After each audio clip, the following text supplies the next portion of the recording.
আগামী 24শে জুন 2026 রাত্রির 8টা 22 পর্যন্ত দশহরা অর্থাৎ গঙ্গা পুজো। ওই দিন একটি ক্রিয়ার মাধ্যমে আপনি আপনার শত্রুতাকে ধ্বংস করুন। কি করবেন? 7টি ত্রিশূল নেবেন।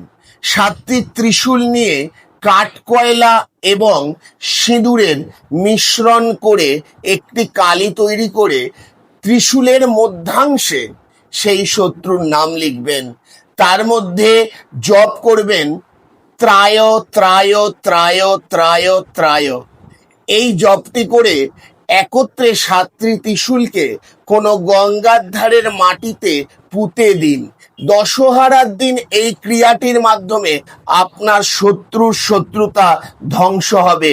আপনি শান্তিতে নিজের জীবনকে অতিবাহিত করতে পারবেন। করে দেখুন, কেমন থাকছেন অবশ্যই কমেন্ট করে জানাবেন। নমস্কার।